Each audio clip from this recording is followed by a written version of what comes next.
2019च्या miss India अर्थ स्पर्धेमध्ये सहभागी झालेल्या सायली सुर्वेच्या घर वापसी प्रकरणात हिंदू संघटना तोंडघशी पडलेल्या आहेत। आता सायलीने तिचा उद्योजक पती आतिफ तासे याच्या विरोधात केलेल्या छळाची तक्रार मागे घेतली आहे। तिचा पती आतिफला त्यानंतर पोलिसांनी ताब्यात घेतलेला आहे। मी स्वतः तो निर्णय घेतलेला, तो निर्णय चुकीचा होता हे मला आज कळलं 10 वर्षात। इतरांच्या बोलण्यावर जाऊन किंवा त्यांच्या प्रोपगँडामध्ये फसून कुठचेही निर्णय घेऊ नये। सनातन धर्म हे आपला धर्म आहे, मला जातीवाद करायचा नाही आहे, पण तरी जो फरक आहे तो आहे, फॅक्ट आहे। मी माझ्या मुलांसाठी 4 लेकरांसाठी मी माझी केस परत घेतली। त्यांच्या भवितव्यासाठी ही केस मी परत घेतली आणि आता ती केस चालू राहिलेली नाही। मी माझ्या स्वइच्छेने ती केस परत घेतलेली आहे माणुसकी म्हणून।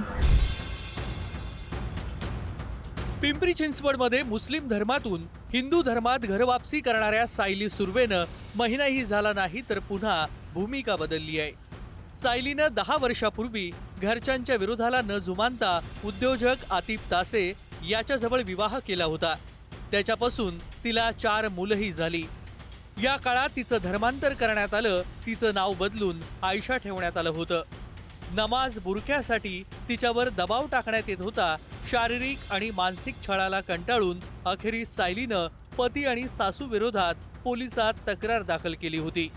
हिंदुत्ववादी संघटनांनी होम हवन करून सायलीची घर वापसी केली होती।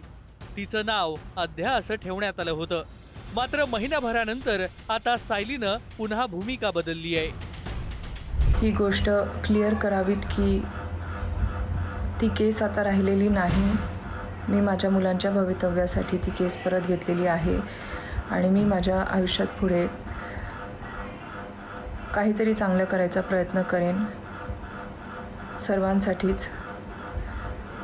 पण माझी विनंती आहे की या गोष्टीला जास्त बढावा देऊ नये। सायलीच्या धर्मांतराला तिची सासू नुसरत परवीन यांनी जाहीर विरोध केला होता। सायलीचा पती आतिफ हा गुन्हेगारी पार्श्वभूमीचा असल्याचंही समोर आलं होतं। आतिफ विरोधात जमीन बळकावणं, फसवणुकीचे आणि जीवे मारण्याच्या धमकीचे गुन्हेही दाखल असल्याचं समोर आलंय। यातच गेल्या काही दिवसांपासून सायली सुर्वे बेपत्ता असल्याचं आणि तिचं अपहरण झाल्याच्या चर्चांना उधाण आलं होतं। याच काळात सायलीचा पती आतिफला कांदिवलीमधून पोलिसांनी ताब्यात घेतलं। मात्र याच काळात सायलीनं एक व्हिडिओ शेअर करत ती पोलीस संरक्षणात सुरक्षित असल्याचं सांगत पती विरोधातील तक्रार मागे घेतल्याचा व्हिडिओ सोशल मीडियावर टाकलाय। ही केस मी परत घेतली आणि आता ती केस चालू राहिलेली नाही। मी माझ्या स्वइच्छेने ती केस परत घेतलेली आहे माणुसकी म्हणून। सायलीच्या घर वापसीसाठी प्रयत्न करणाऱ्या हिंदुत्ववादी संघटना या सगळ्या प्रकरणामुळे तोंडघशी पडल्याचं आता दिसतंय। या घर वापसी प्रक्रियेत सहभागी असलेल्या राज्यसभा भाजप खासदार मेधा कुलकर्णी यांनी आता या प्रकरणात पोलिसांच्या भूमिकेवर प्रश्नचिन्ह उपस्थित केलंय। सायलीवर सध्या प्रचंड दबाव असून तिची मानसिक स्थिती ठीक नाहीये। सायलीला घटस्फोट मिळवून देण्यासाठी यंत्रणेनं काम करावं अशी भूमिका आता मेधा कुलकर्णी यांनी घेतली आहे। सायली सुर्वे आज वाचली असली तरी सुद्धा संकट पूर्णपणे टळलेलं नाही। माझी आग्रही मागणी अशी आहे की आज जो सायली सुर्वेनी जो पोलीस स्टेशनमध्ये जाऊन जबाब दिलेला आहे तो ग्राह्य धरण्यात येऊ नये। सायली उर्फ आद्या हिला ताबडतोब घटस्फोट मिळण्यासाठी शासकीय व्यवस्था लवकरात लवकर उभी केली जावी अशा प्रकारची माझी मागणी आहे। सायलीच्या घर वापसीची प्रसिद्धी करणाऱ्या हिंदुत्ववादी संघटना महिनाभर होत्या कुठे असा प्रश्नही या घटनेनं उपस्थित झालाय। हिंदुत्ववादी राजकारणासाठी केवळ सायलीचा वापर करून घेण्यात येत नाहीये ना असा प्रश्नही आता विचारण्यात येतोय। त्या मुलाबरोबर जर सायलीला लग्न करायचं असेल आणि पुन्हा एकदा फ्रीजमध्ये किंवा पेटीत जाऊन बसायचं असेल तर त्याचा हिंदुत्ववादी संघटनांनी का त्याला दत्तक घ्यावं?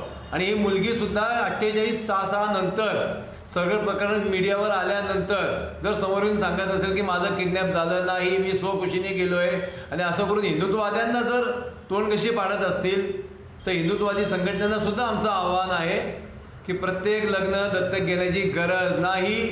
ज्यांना स्वतःहूनच आत्महत्या करण्याची हौस आहे त्यांना करू द्या. आपला समाज धार्मिकतेकडून धर्मवर्चस्ववादाकडे जाताना दिसतोय. सायली सुर्वे या प्रकरणातून हे अधिक अधोरेखित झालेले आहे.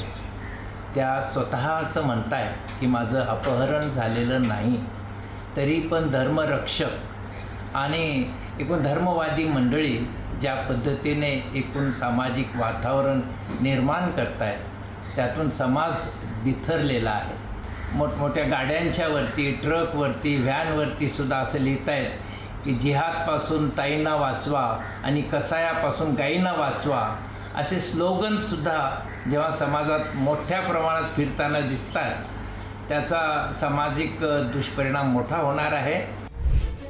सायलीच्या घर वापसीनं धर्मांतराचा मुद्दा किती भयंकर आहे हे पुन्हा एकदा समोर आलं होतं. हिंदुत्ववादी संघटनांच्या पाठबळावर गुन्हेगारी पार्श्वभूमीच्या पती सासू विरोधात उभ्या ठाकलेल्या सायलीवर तक्रार मागे घेण्याची वेळ का आली याचा विचार करण्याची वेळ आता सगळ्यांवर येऊन ठेपली आहे. सायलीच्या पाठीशी उभं राहण्यात हिंदुत्ववादी संघटना कमी पडल्या का, हाही मुद्दा महत्वाचा आहे. सायलीकडे पाहून धीराने या विषयाला वाचापोडू पाहणाऱ्या इतर महिलांनी यामुळे माघार घेतली तर याला जबाबदार कोण, हा प्रश्न पुन्हा एकदा समोर आलाय. ब्युरो रिपोर्ट, पुढारी न्यूज, पिंपरी चिंचवड.